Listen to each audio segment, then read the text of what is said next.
bring on our next guest. We have with us Rolando Chavarria, and good to see you this morning. Hello, Gene. Thank you for having me. Yeah, so you're here to talk about youth soccer, and a lot of the youth programs are getting sign-ups, getting drafts, getting everybody ready to go. I know the flag football and the City of Artesia youth programs are getting their programs ready to go, but you're part of the youth soccer program, so let's talk a little bit about that. How long has that been going on? Quite a while. Shoot.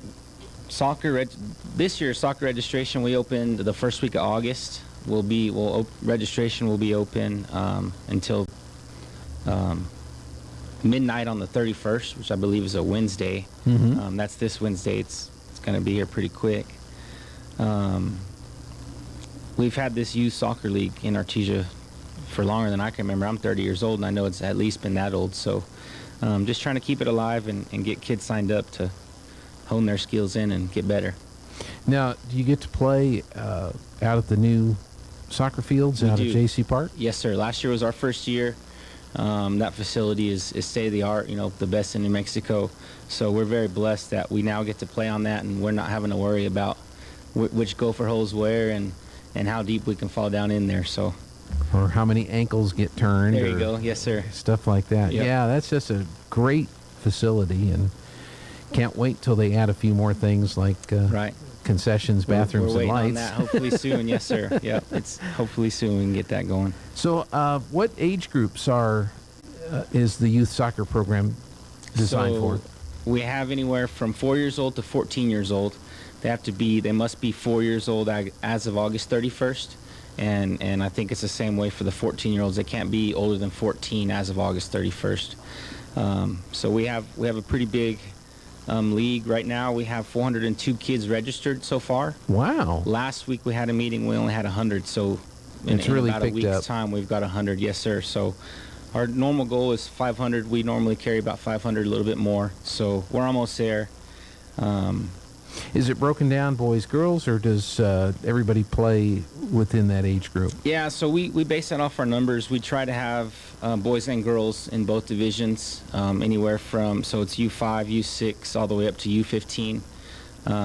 Some divisions don't allow us to do that with the numbers, so it is a co-ed league, but when numbers do allow us, we do have a boys and a girls league. Yes, sir. Okay, so it just depends on if the minimum number of boys or girls that want to participate yes, sir. are met. That's correct.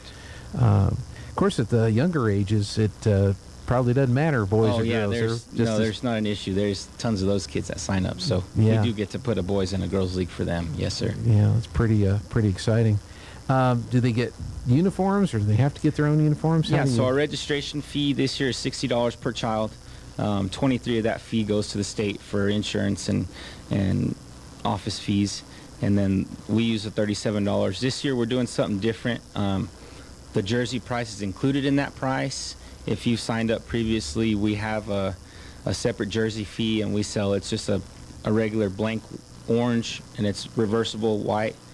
This year we're trying to be a little bit more fun, so we're purchasing some jerseys from a local here in town, and that is included in the price. Yes, sir. Just the jersey though, not people like to do different color socks or shorts or something, so that'll be passed on to the coaches and the parents. Yes, sir.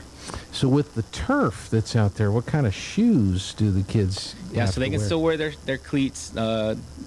Nobody should be having metal spikes out there, but you're just your regular molded soccer cleats. We do have some kids that utilize the turf shoes, so you can go that route as well. But how much are, just out of curiosity, how much are shoes nowadays? Well, you can get really expensive with shoes. I've seen some shoes that are, my son's like, Dad, I want these shoes, like $130.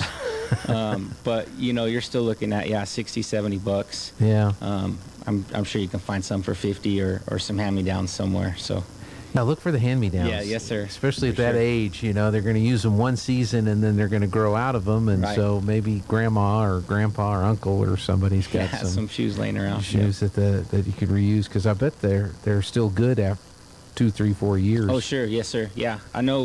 With my oldest, I think every year we're buying him shoes just because his foot's growing that fast. But yeah, my youngest is going to get his, and So we keep them around. Yes, sir. My feet shot out there, but they were the same size as my dad's, so I could borrow a lot of his shoes. There you go. He didn't appreciate that, but sometimes it works out that way.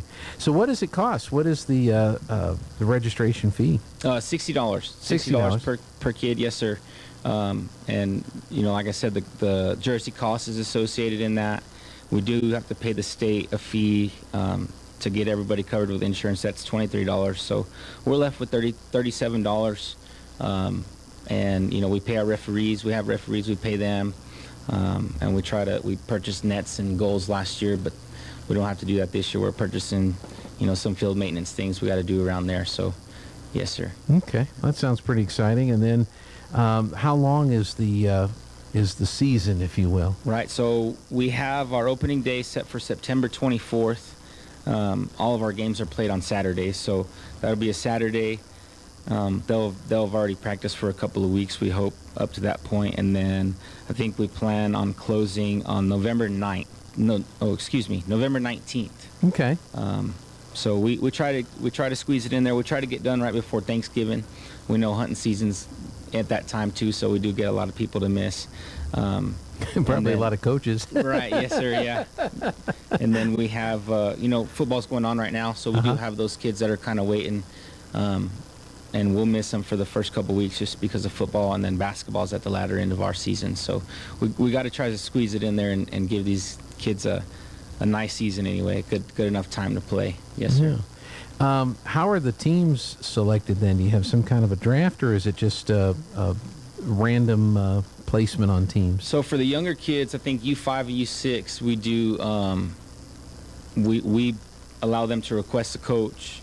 Most kids, they're 4 and 5 year olds, so they request to be on the same team as their other little friends.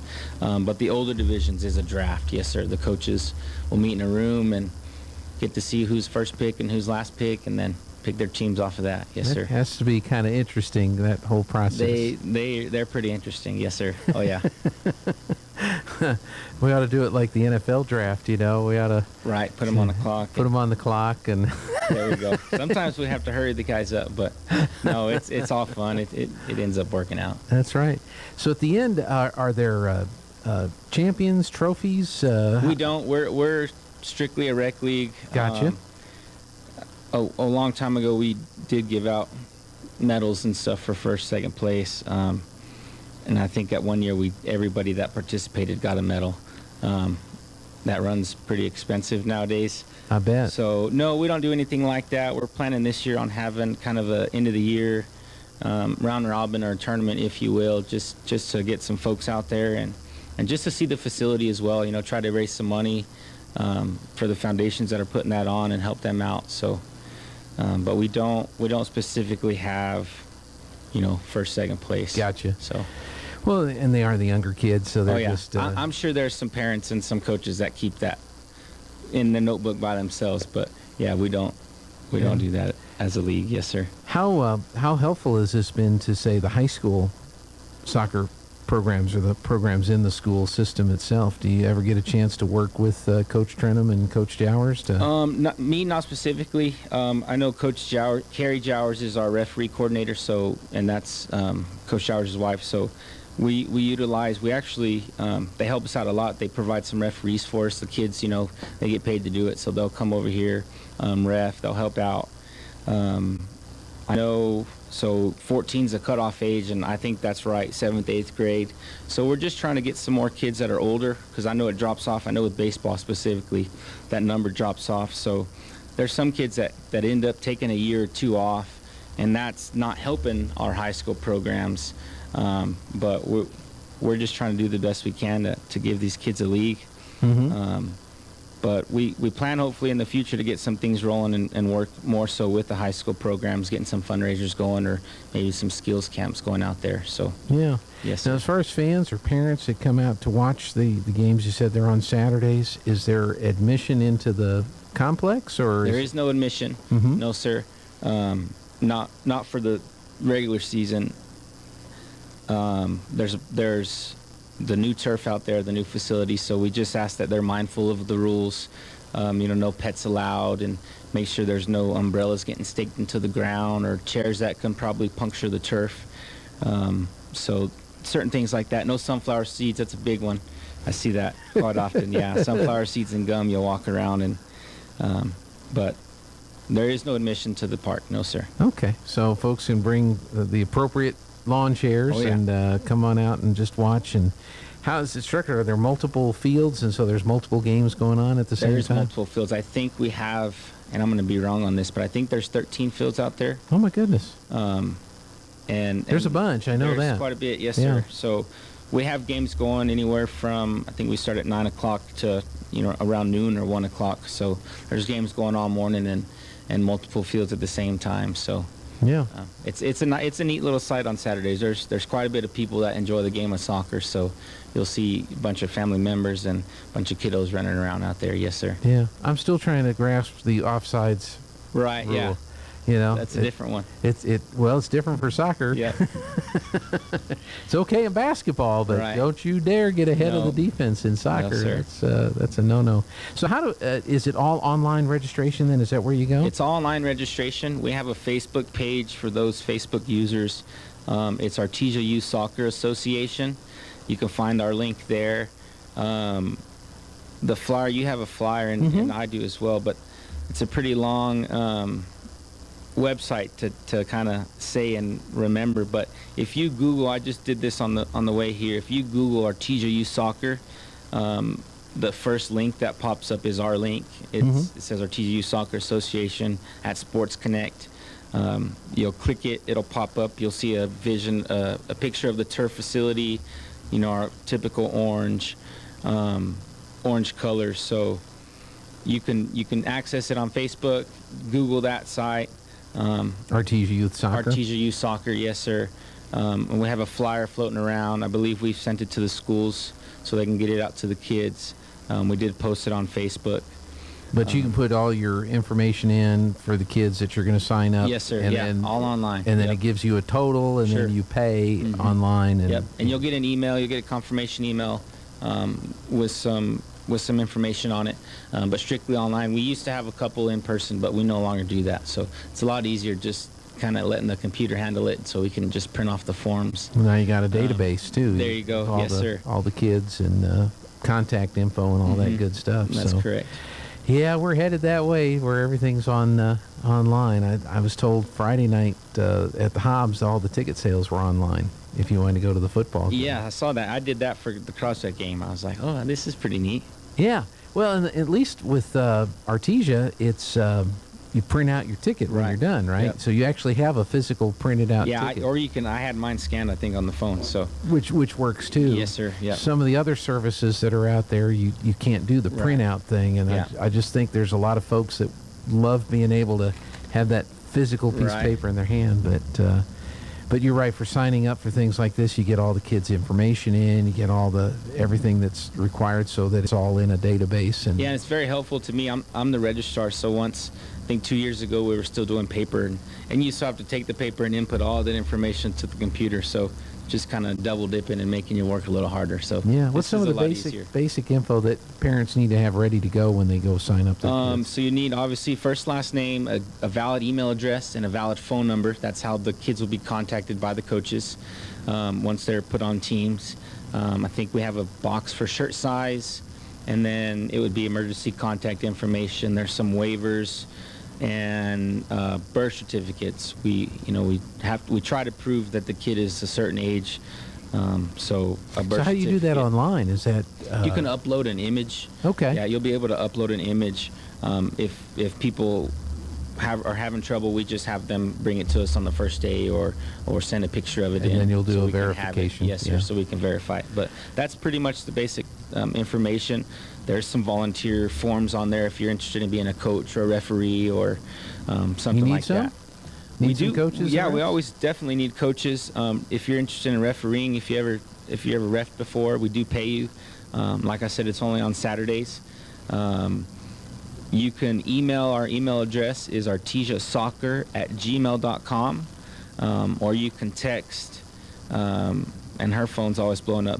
My mother's the president, Darlene Chavarria. So I said, I'm not going to give your phone number away because there's maybe 500 people contact me, but it's that way anyway. So she said, I want it out there. So, or you can text 575-748-7152. That is our president, Darlene Chavarria's number, and she can help you with anything. She's been doing this forever.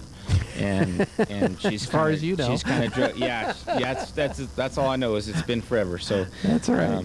She's been not dragging me along. That sounds bad, but I like to do this because I've seen the job she's done and what it requires. So and I really respect that. So if you're interested in reffing, coaching, volunteering, being a future board member, you can email us or text her or get on our Facebook page and shoot us a message. Or if you see one of us walking around town that you know we're affiliated with soccer, stop and let us know. So very good. Well, look, hope you have great successful season. Get your 500 students all in the program, and go. The deadline to register is Wednesday of this week. Yes, sir. We've got the web address here, or look them up on Facebook. Rolando, thank you so much. Thanks, Gene. Appreciate it. your time. Yes, sir. Rolando Chavarria, it's 9 o'clock.